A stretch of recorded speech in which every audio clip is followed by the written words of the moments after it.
Hi guys, आज हम लोग वेपर एब्जॉर्प्शन सिस्टम के बारे में देखेंगे। ठीक है कि वो क्या होता है। ये जो है आपका रेफ्रिजरेशन और एयर कंडीशन सब्जेक्ट का एक टॉपिक है। ठीक है, तो देखिए वेपर एब्जॉर्प्शन रेफ्रिजरेशन सिस्टम, जिसको हम लोग शॉर्ट फॉर्म में VA सिस्टम भी कहते हैं। ये क्या है? ये एक ओल्डेस्ट मेथड है प्रोड्यूसिंग ऑफ रेफ्रिजरेशन इफेक्ट।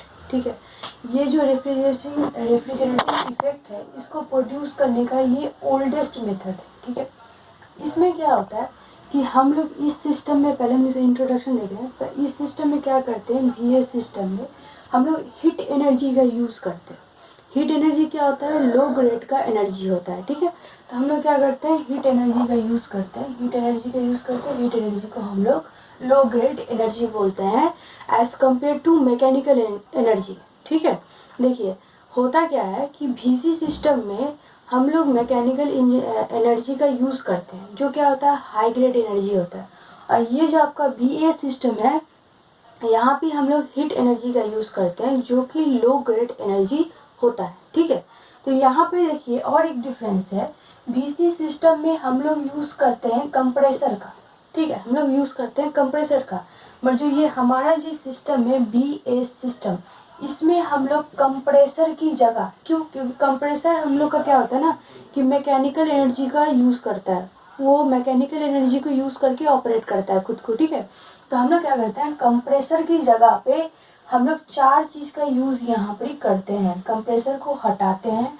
अगर हम लोग कंप्रेसर इस सिस्टम में डालेंगे तो वो हो जाएगा VC सिस्टम। हम क्या करते हैं, उस कंप्रेसर को हटाते हैं और उसकी जगह पे चार कंपोनेंट का यूज़ करते हैं, तो वो बन जाता है VA सिस्टम। ठीक है, तो यहाँ पे चार कंपोनेंट क्या है, एब्जॉर्बर है, लिक्विड पंप है, जनरेटर है, प्रेशर रिड्यूसिंग वाल्व है। ठीक है, यहाँ ये एक डिफरेंस हो गया। उसके बाद इस सिस्टम में हम लोग रेफ्रिजरेंट जो है एमोनिया का यूज़ करते हैं। एमोनिया रेफ्रिजरेंट का यूज़ करते हैं। रेफ्रिजरेंट क्या होता है, जो हीट को एब्जॉर्ब करता है, रिजेक्ट करता है, फेस चेंज करता है। ठीक है, ये पूरा रेफ्रिजरेशन साइकिल में वही क्या होता है, रेफ्रिजरेंट हो जाता है। ठीक है, तो ये रेफ्रिजरेंट जो है हम लोग एमोनिया लेते हैं आपका VA सिस्टम में। ठीक है, उसके बाद यहाँ पे एब्जॉर्बर जो यूज़ होता है वो एक्वा होता है, यानी कि वाटर होता है, इसलिए हम लोग इसको टू फ्लूइड सिस्टम भी बोलते हैं। ठीक है, अब देखिए ये सिस्टम क्या होता है, इसका पहले कंपोनेंट देखेंगे, उसके बाद इसका वर्किंग प्रिंसिपल देखेंगे। इसका कंपोनेंट देखिए, इसमें एक कंडेंसर होता है, एक्सपेंशन वाल्व होता है, एवापोरेटर होता है। ये तो आपको ये तीन कंपोनेंट जो है वो आपको VC सिस्टम में मिलेगा, वेपर कंप्रेशन सिस्टम। ठीक है, और यही तीन सिस्टम आपको वेपर एब्जॉर्प्शन सिस्टम में भी मिलेगा। इसके बाद यहाँ पर ही ये देखिए चार कंपोनेंट का यूज़ किया गया है। ठीक है, एब्जॉर्बर, लिक्विड पंप, जनरेटर और प्रेशर रिड्यूसिंग वाल्व। किसकी जगह पे, कंप्रेसर की जगह पे। ठीक है, ये जो है लो ग्रेड एनर्जी को यूज़ करता है और जो कंप्रेसर है वो हाई ग्रेड एनर्जी को यूज़ करता है। तो ये चार कंपोनेंट हम लोग कंप्रेसर की जगह पे इसको रखे हैं। तो वो चार कंपोनेंट क्या है, एब्जॉर्बर है, लिक्विड पंप है, जनरेटर है, और क्या है आपके पास यहाँ पर ही प्रेशर रिड्यूसिंग वाल्व है। ठीक है, देखिए अब हम लोग इसका कंपोनेंट देख लिए, अब हम लोग इसका वर्किंग प्रिंसिपल देखेंगे। इसमें होता क्या है, देखिए कंडेंसर में पहले यहाँ पर ही क्या होता है, यहाँ पर ही आपका स्ट्रॉन्ग NH3 का वेपर आता है। ठीक है, स्ट्रॉन्ग NH3 का वेपर आता है, या फिर हम इसको हाई प्रेशर भी बोल सकते हैं। क्या बोल सकते हैं, हाई प्रेशर आता है। यहाँ पर हाई प्रेशर NH3 का वेपर यहाँ पे रहता है, वो कंडेंसर में जाता है। कंडेंसर में क्या होता है कि ये जो है ये हीट को रिजेक्ट करता है। ठीक है, लैटेंट हीट रहता है, ये लैटेंट हीट को सराउंडिंग में कंडेंसर रिजेक्ट कर देता है। उसके बाद ये जो NH3 वेपर रहता है, ये क्या बन जाता है, NH3 आपका क्या बन जाता है, हाई प्रेशर, प्रेशर इसका हाई रहता है अभी भी, हाई प्रेशर क्या बन जाता है, ये NH3 लिक्विड बन जाता है। ठीक है, NH3 लिक्विड, NH3 मतलब एमोनिया है यहाँ पे। ठीक है, NH3 लिक्विड बन जाता है प्रेशर आपका हीट को रिजेक्ट करके। कौन सा हीट, लैटेंट हीट, इसलिए उसका स्टेट चेंज हो जाता है, वो वेपर से लिक्विड में कन्वर्ट हो जाता है, उसका प्रेशर अभी भी हाई रहता है। उसके बाद क्या होता है, हम लोग उसको एक्सपेंशन वाल्व से फ्लो करवाते हैं। उससे क्या होता है, उसका प्रेशर डाउन हो जाता है। प्रेशर क्या हो जाएगा, इसका डाउन हो जाएगा, और ये अभी भी क्या रहेगा, ये NH3 लिक्विड रहेगा, ठीक है, हो गया। उसके बाद क्या होगा, ये जो लो प्रेशर NH3 लिक्विड जो है ये एवापोरेटर में जाएगा।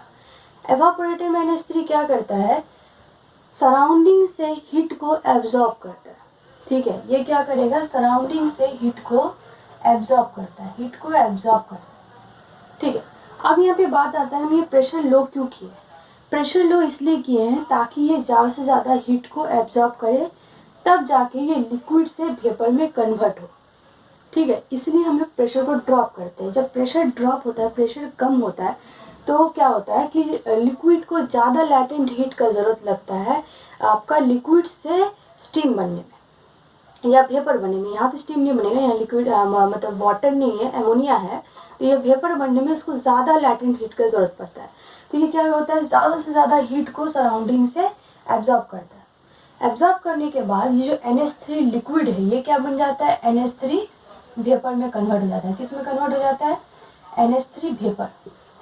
NH3 वेपर में कन्वर्ट हो गया, ठीक है, मगर ये वीक रहता है, क्या रहता है, ये वीक रहता है, वीक NH3 वेपर में कन्वर्ट हो गया। उसके बाद ये जाता है एब्जॉर्बर में। एब्जॉर्बर में क्या होता है, हम यहाँ से वाटर सप्लाई करते हैं एब्जॉर्बर में। एब्जॉर्बर में क्या होता है, वाटर और NH3 वेपर वो आपस में क्या होते हैं, मिल जाते हैं, ठीक है, मिल के हमारे पास क्या बन के आता है, strong solution of water and NH3, ठीक है, मतलब सॉल्यूशन बन जाता है। किसका सॉल्यूशन बन जाता है, आपका वाटर और NH3 का सॉल्यूशन बन जाता है एब्जॉर्बर में। एब्जॉर्बर में हम बाहर से यहाँ पर कूलिंग वाटर सप्लाई करते हैं, ठीक है, ये काम हो गया एब्जॉर्बर का। उसके बाद क्या होता है, इस स्ट्रॉन्ग सॉल्यूशन के पंप की हेल्प से हम लोग जनरेटर में डालते हैं। किस में डालते हैं, जनरेटर में डालते हैं, ठीक है, जनरेटर में डाल दिए इसको। अब जनरेटर में क्या होता है, यहाँ पर ही एक हॉट कॉइल लगा रहता है इसमें, ठीक है, हॉट कॉइल भी हो सकते हैं या फिर यहाँ से स्टीम भी सप्लाई करता है, ठीक है, इसके थ्रू, कॉइल के थ्रू, ताकि क्या हो कि यहाँ पर ही जब सॉल्यूशन आए, क्या आ रहा है, यहाँ पर सॉल्यूशन आ रहा है। किसका सॉल्यूशन आ रहा है, NH3 और वाटर का सॉल्यूशन यहाँ पर आया, ठीक है। ये क्या हुआ, इस कॉइल के संपर्क में, मतलब कंडक्शन के थ्रू क्या होता है, हीट का इसमें ट्रांसफर होता है, जिसके कारण ये जो सॉल्यूशन रहता है, स्ट्रॉन्ग सॉल्यूशन ऑफ NH3 यानी कि अमोनिया और वाटर, ये किस में कन्वर्ट हो जाता है, ये वेपर में कन्वर्ट हो जाता है, ठीक है। यहाँ पे क्या होगा, वेपर फॉर्म में ये कन्वर्ट हो जाएगा, ठीक है। वेपर फॉर्म में दोनों रहता है, आपका NH3 भी रहता है और क्या रहता है, यहाँ पर प्लस वाटर भी रहता है, ठीक है, वाटर भी रहता है, NH3 और वाटर दोनों यहाँ पर मौजूद रहता है। अब क्या होता है उसके बाद कि यहाँ पर एनालाइजर लगा रहता है। एनालाइजर का काम क्या है कि हमको कंडेंसर में सिर्फ क्या चाहिए, स्ट्रॉन्ग NH3 वेपर चाहिए, मतलब सिर्फ हमको NH3 वेपर चाहिए।